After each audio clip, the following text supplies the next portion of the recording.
Motivation usually isn't the thing that gets you started, it's the result of starting.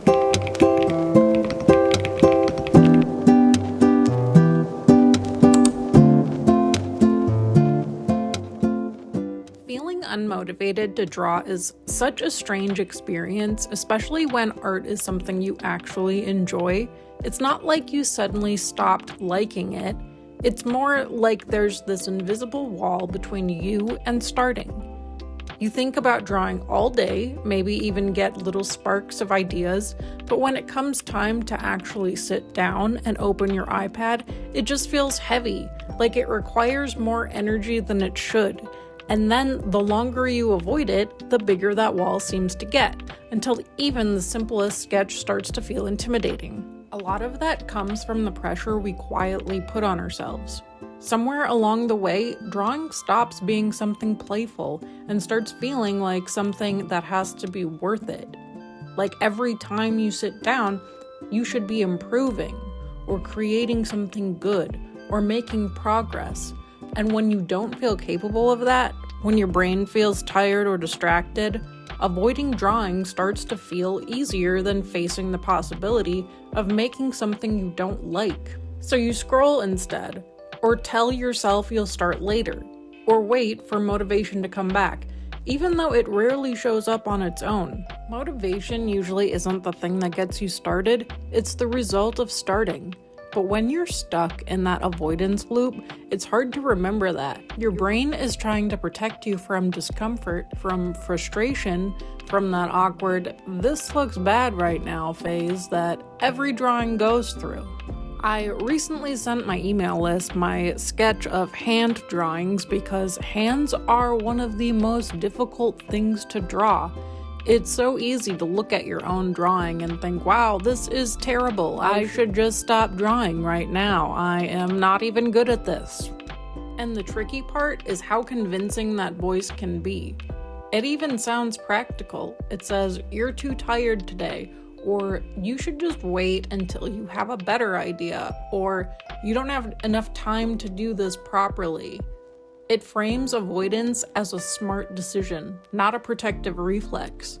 So you listen to it, thinking you're being responsible or realistic, when really you're just slowly drifting further away from something that maybe once felt easy and natural.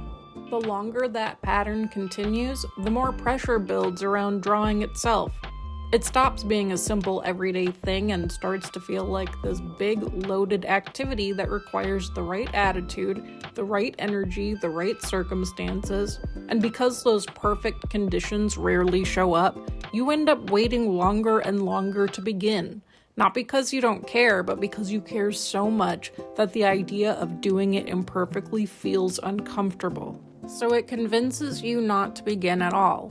And over time, that turns something you love into something that feels weirdly stressful, even though nothing about it actually changed except your relationship to it. There's also this quiet expectation that when you come back to drawing, you should pick it up right where you left off.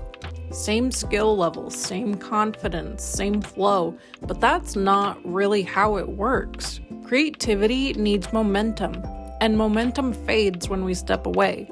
So when you return, it's normal for things to feel clunky or unfamiliar at first. That doesn't mean you've lost your ability, it just means you're at the beginning of the process again, and beginnings are always a little awkward. That's why it helps to shift the goal entirely. Instead of trying to create something good, or even something finished, the goal becomes simply interrupting the avoidance. Opening the app, making one mark, letting it be messy, letting it be incomplete, because the moment you do that, you're no longer stuck, you're in motion.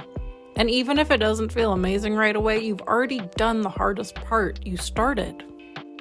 That's why the goal in moments like this isn't to suddenly feel inspired again, it's just to lower the barrier to entry as much as possible, to make drawing feel small, safe, and doable again.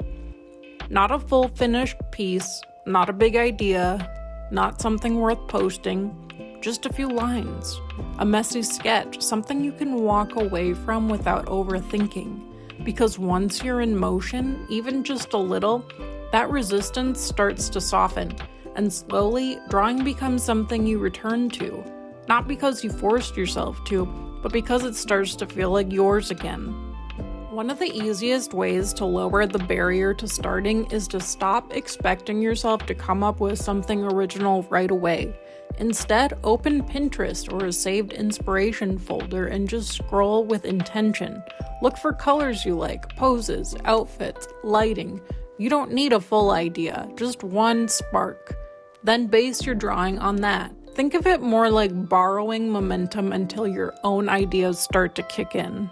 Another really simple shift is to make the act of sitting down to draw feel comforting instead of demanding. Make a warm drink, light a candle, put on a cozy playlist.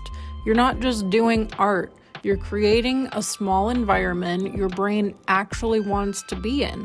When drawing feels like a break instead of a task, it becomes a lot easier to return to, even on days when motivation is low.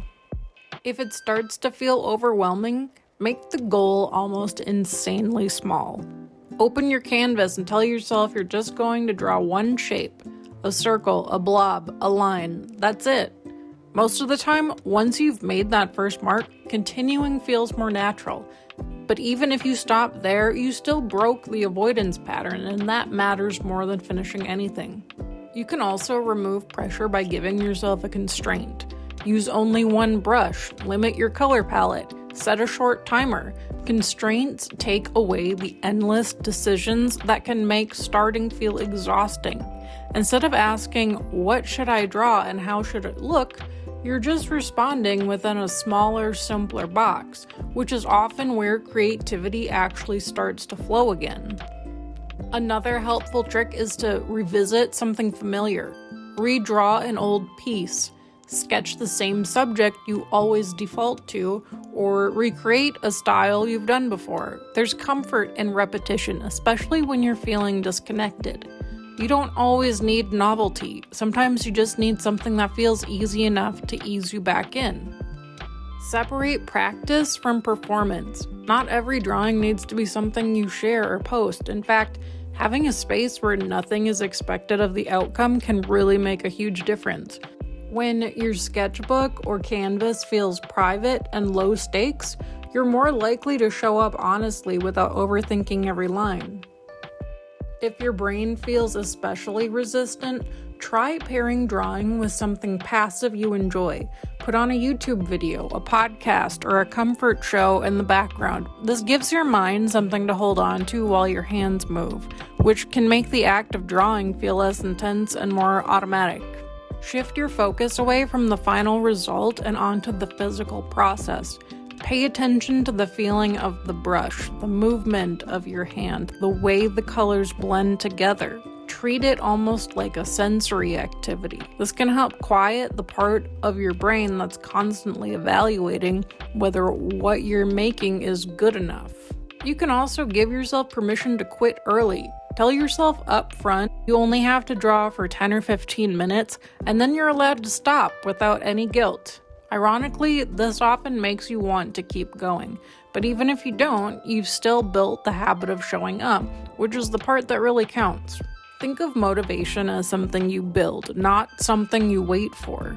Every time you sit down and draw, even just a little, you're reinforcing the idea that this is something that you do. It doesn't have to be perfect or consistent right away. It just has to happen often enough that it starts to feel familiar again.